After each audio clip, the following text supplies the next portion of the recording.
You know, when you have that new jumper and that new piece of furniture and you like or new car and you're thinking, oh, every little scratch you notice and you may want to save it and not use it, but Yeah.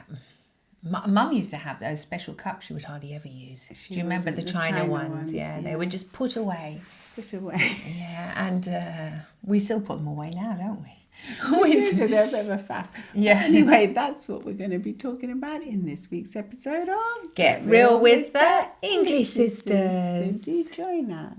And thank you for all your support on Instagram, Twitter, and wherever you get your podcasts. We really do appreciate you. So we're going to read you a story from our book, Entrancing Tales for Change. Yeah, because and it's really called The White Sofa. It's very appropriate for what we're going to be talking about today. So let's start.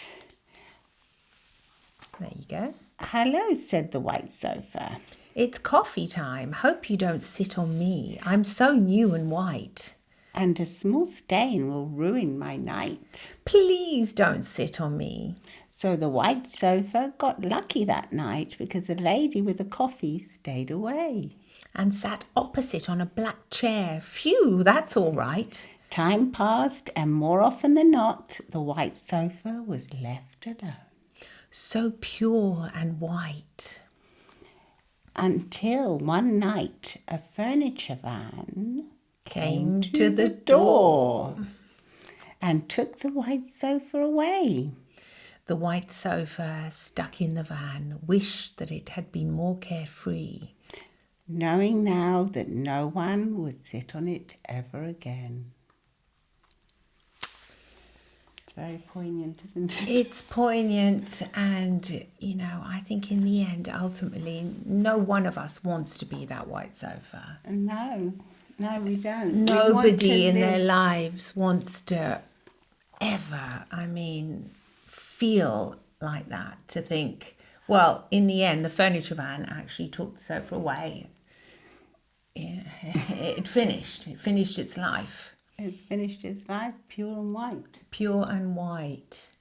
I never lived an experience. No, it would have been much better if the sofa had finished its life tattered and stained and had lots of people sit on it and had fun and had lots of memories of parties and even red wine spilt on it. Why not? Exactly. It was fun. It was symboled. Every stain, every crack, every tear is like a lovely vintage object that has its depth, has that life that has been lived. And I think that many of us do that. We were afraid, aren't we? We're afraid of living that new experience, of pushing through our comfort zone, of getting that scar, getting that tear psychologically, many of the times. The fear of living. The fear of doing instead of not doing. I think we have to swap it around and say, let's be fearful of not doing enough. Exactly. Of not living our lives to the full, because we stop ourselves. We have to ask ourselves, what's stopping us? Yeah, I think we've all been through similar situations, thinking, oh no, that's too scary. I don't want to do that now. Because every time, I know we have in our lives, every time you feel like you're just about comfortable, then you have to do something new, and you think, no. It's a new challenge, isn't it? When it's a new challenge, you feel tired. You think, no, it's too much effort, too much work, too scary. Too scary. It's too scary, maybe, to feel vulnerable. You have to feel vulnerable in order to grow a lot of the times. Well, when you allow yourself to love, whether it's a pet or another human being, you have to allow your heart to open. And when your heart opens, you know that you're going to be vulnerable because it's a delicate organ. And especially when it's the first loves, it doesn't really matter. It's first, second or third. It's always allowing yourself. A lot of the times when it's worse. When it's the third, you shut down, don't you? Because you think, I've been hurt too much. I've been burnt too much. I'm not willing to allow anything else to happen to me now. I don't trust. You become cynical. You become... Yeah. So what can you do to avoid that? You have to remember the white sofa. I think you have to remember the white sofa, and you have to learn to push past your fears and work on them and say, no, I'm not going to let a fear stop me from maybe living a beautiful experience. I mean, I remember when I didn't want to have a dog. First of all, it was because I was really overwhelmed by the kids and our parents that weren't well and everything. But really, it was also, I used to think, well, how long does the dog live? When it dies, I'm going to really love this. This is going to be part of my family. I'm going to really love it. And how am I going to handle it? It's going to be terrible. I can't handle it dying. And yet when we did get a dog, I got a dog Teddy, first, and then you got excited. You thought, I said it's lovely having a dog. They're beautiful. Exactly, and then they become part of your family. And then yes, it is heartbreaking because I don't think I've ever cried as much when Teddy died, our first dog, but it was so beautiful to have him in our lives and have him as part of our family. So it was well worth it in the end. You have to overcome your fears, I suppose. Allow yourself to be hurt. Understand that really, I believe this is what we're here for, in order to experience life around us and to become part of that life around us. Because if we just save ourselves, we're really not doing what we're supposed to be here for, which is to experience. We have this sensory body. We have a beautiful brain, an amygdala. We have the capacity to experience sensations, emotions, feelings. That's what we're designed to do, isn't it? We're designed to be to be able to experience. Yes. So I think we have to remember that and remember to enjoy life and to allow ourselves to become slightly vulnerable as well. Yeah, and to use the beautiful things we have around us, like the beautiful china. Yeah. Use it every day if it makes you happy. Yeah, your best clothes. You don't always have to save them for the weekend. Sometimes I would do that, but now I just put them on for work. Yeah. Like if I'm going to work in the family business, I'll just put them on because I think these make me feel good. Yeah. So I don't only have to keep them. They get torn. Well, it does matter because I think, oh no, but then afterwards I think you've enjoyed it. I've enjoyed these clothes. I've enjoyed feeling how they make me feel. So I'm going to wear them, like the handbags as well. Like us women, we like our handbags. And sometimes you get that handbag out, you think, no, this is just for a special occasion. We've stopped doing that now as well, haven't we? Yeah. Well, sometimes Violetta will tell me off if she sees me take my English sister's handbag to the warehouse where I work with my husband. She'll say, no. However, yesterday I did. Yes. And I enjoyed it. And I looked at, the new one we've got and I enjoyed it. Obviously, I'm not going to do that every day. No, because it is nice to keep some things a little bit special because then you really enjoy them when you use them. Yes, that is also true. However, one thing is just saving them, like those shoes in the shoe box that have never been ever used. That, there are some people that, they just keep the shoes there like a collection. Just to look at them. Well, they may be investment pieces, though. Oh, yeah, I didn't think of that. Some people have them as investment pieces. Okay. That they want to sell on.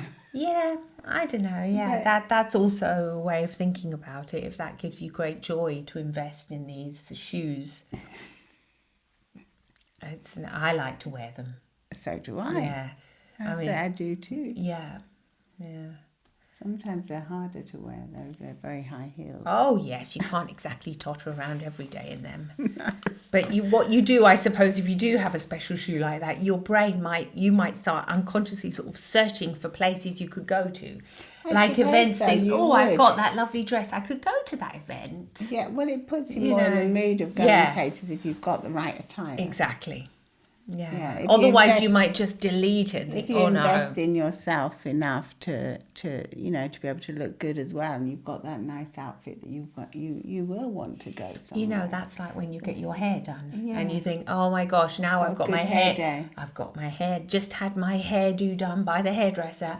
I don't want to stay at home. I want to go out because I've got, so that's kind of like you want to enjoy it. Well, yes, it's like you don't want to waste it, do you? Just No. be stuck at home.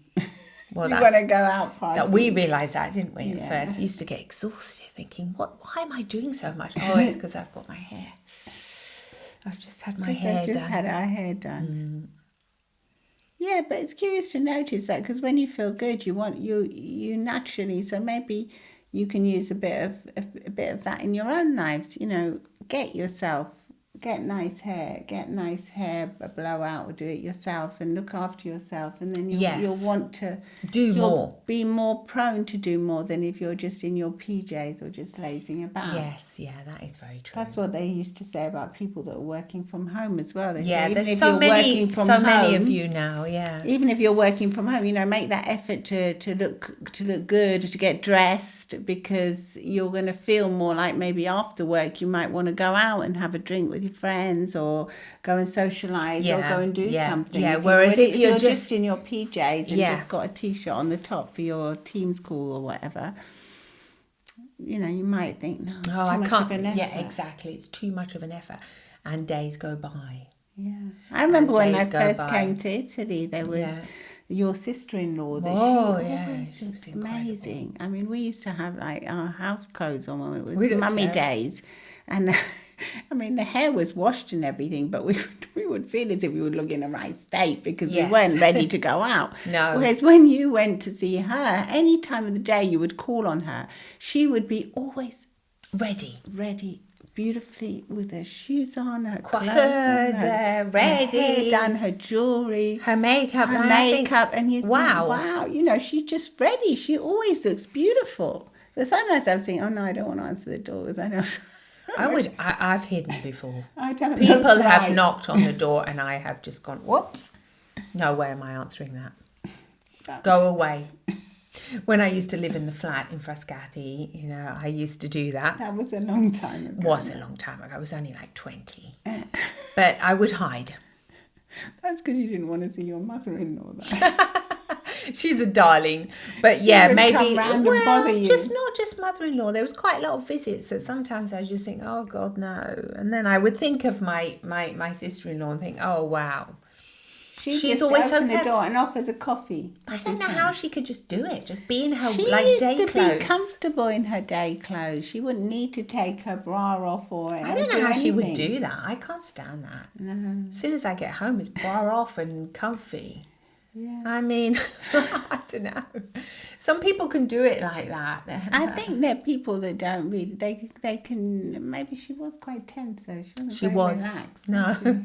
Well, you see, the thing is, they were It has to be basically. a happy medium. Do you know what? When I first came to Italy, there were no talking about the white sofas. Very few people even had a sofa in their houses. They would sit on chairs. Yes. And I would come and I would think, well, where do you relax? Like, where do you chill? And they would show me like this salone. They just watch the telly on the chairs. On the didn't they? chairs. And there might be one rocking chair, like for the elderly person of the house. One rocking chair. And I would think, where does everyone else sort of like watch TV and hang out? So it wasn't really part of the culture. They would either like But play... there's been more movement. involved. More movement, and like in the evening they would just play cards around the kitchen table. Like they might put the fire on, but this watching, like a bit like in the UK, I think it comes from cultures. Probably. Because it's cold there, and maybe there's, I don't know, in England you needed more sofas. It's more of that coochie culture, like the dressing gown and getting cozy. It wasn't part of their life here. No. So to be fair, if I'm talking about the 80s, she was still like sitting on a hard chair. And she had one tiny sofa. But she never used. Never used. That's a bit like the white sofa. Yeah. So that was part of sort of the culture. There was a lot more time spent outdoors as well, on chairs. Or passeggiate. Passeggiate, yeah, it's a different culture entirely. But now it's becoming more, obviously now people have sofas but they're still not quite as what I actually do, like just lie on the sofa. No. Pajamas on a lie down. If you see me and my Italian husband, the difference, what does he do? He sits straight on the couch, completely dressed when he comes home, even with his shoes on. I say, take your shoes off, for goodness sake. How can you just relax? And then he'll just sit up straight. I say you look like this weird doll. You're freaking me out. Just relax. And there I am on the couch. We've got this chaise longue part. I put all the massive cushions behind me, the duvet. I get completely cozied in. So I think there is that difference in culture as well. Yeah, the younger people are adopting this more like international culture, aren't they? Well, I was going to say, I hope so. Just so they chill more, but they don't have to, obviously. It's a culture. Well, it's a more sedentary culture, isn't it, as well? Just being more informed. Because if you're sitting on a hard chair, you're more likely to want to get up. That is true. Like you watch a film for an hour and that's enough. Yeah. You're off. Yeah. Doodling. There's like two sides to everything, isn't there? It's always like measured. I think that's why we need it on our devices now. Get up, stand up. Yes. Then we have reminders of how many standing hours we have and things because we don't. Incredible. We forget. We forget to move a lot of the times because we are so comfortable. Well, yeah, I suppose so. You mean if you lie on the couch? Yeah, you can fall asleep or you can... Yeah, you can definitely fall asleep. Guilty. I like to relax, charged. I must say, but I think the more the more in movement you are, the more you want to move as well. Yes. The more inclined it's you are. Kind of addictive, say, like if you were sitting on a chair, you might think, oh, I might go and do some, go and get on my treadmill now or something because you're sitting on the chair. Yeah. If you're all comfy in your PJs lying on the sofa watching TV, Netflix or some other TV, crime or whatever you're watching, you might think, oh, I don't fancy that. I mean, that's what happened to me yesterday. What, you got stuck on the sofa? I got stuck on the sofa because I was tired. I was already tired. And then I sat on the sofa and I started doing some smart working. I was working on my computer while I had the TV on in the background. And then I just thought, no, I can't. I'll go and get a cup of tea and I can't be bothered to go and train now. Well, I should have really done my training yesterday. I'll do it today. Yeah, but you're very active. So I am, but I think I'm active. But then other people say that I'm not active. Who says you're not active? My daughter. Really? Because she always gets the 12,000 steps in. Yeah. So many steps. I mean, 12,000. What is this with your phone that has to tell you? I mean, my phone sometimes is pathetic. It just says, like, you've done 3,000. And I think, oh, God. 3,000 isn't much because you're supposed to do at least 8,000. But you're supposed to be constantly like getting up. And I am really active. You always say I'm active. You're much more active than I so am. But you always have been. Yeah, I do move around a lot. I tend to want to do it. Like if I go on the couch, you get itchy, don't you? I want to get up after a while. Get itchy feet. Yeah. I will watch like one series or something, one thing, but then I'm off doing something. I remember something I've got to do. Well, not if I'm in bed though. That's different. What I find is that when I have these rolling series on, it says, are you still watching? Yeah, I've been guilty. Well, I've had that loads of times. But anyway, when he said, are you sure you're still watching? One series on though, if it's a really long one, like now I'm watching this Brothers and Sisters thing. Yeah. That's been, it's an old series, but it's just, I'd never seen it. So it just goes on. I find I get even lazy about like switching to watch a different program. Yeah, and I just keep it on that same thing, and I can see if I'm in a trance of this family because it's about a whole family. Is that same family you were talking to me the other day about at the coffee shop? It's you were saying I'm watching family. that family thing, and it's going on, and they're jealous, and they're hiring all members. Oh my God, it's still that thing you're on about. It's still that one. Where are you watching that? I'm watching it on Disney. On Disney. Oh. Okay. And there's this other one I want to watch. It's called Shrinking, which is really good. It's on Apple TV. I think I've seen that. Yeah, the new one. And I was thinking, should I switch over and watch that? But my brain just kind of wanted the tranquility of the familiarity of the sameness. I know that feeling. Which I was a bit concerned about. Because I thought, am I getting stuck in this loop? But then I thought, no, I quite like it. Your brain wants a familiar. You know all the characters. I like the other one. I really like, maybe it's because I'm saving it, like a bit like the White Sofa, because I really like it. But I'm not, I'm a bit... You're saving it. The fact that it only comes out once a week, you have to wait. I think that's what my brain's doing. I'm trying to wait for at least 2 episodes. Oh, right, yeah. That's not very good, though, is that the one about how the family shrinks and goes iconic? No. It's about a psychologist. It's about therapists. Oh. It's got Harrison Ford in it. It's really good.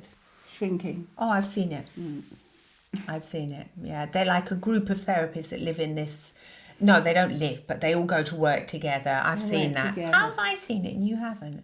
It's on Apple TV. Yeah, I did watch. Apple TV? Well, I did for a bit, and then I sort of. You probably. I quickly saw the first watched season. It. Yeah, it's okay. Yeah. No, it's really good. What? Why have you seen it? I'm watching it. Oh, okay. I thought you were saving it. Well, I'm saving it, but now the new season's come out, and I've seen like 3 episodes or 4. But now the new episode comes out on Wednesday. It's about that nosy neighbour that looks after the daughter because the mother passed. Yes. Yeah. Okay. Yeah, I have seen it. Okay, we won't give anything away. I mean, it's really funny and poignant, and I mean, it's very well written. It's very well written, and as therapists, obviously, it's interesting. As well to watch it. Yeah. Because there is some truth behind it. There is a lot of truth behind it. There is quite a lot of truth behind these, It's very fictional. Very well written. Yes, indeed. Anyway, yes, so to round up... We're going to use our china and our best clothes. Exactly. And experience new things. Don't say no to new things just because you may be frightened. You may be a bit fearful of it. Open up and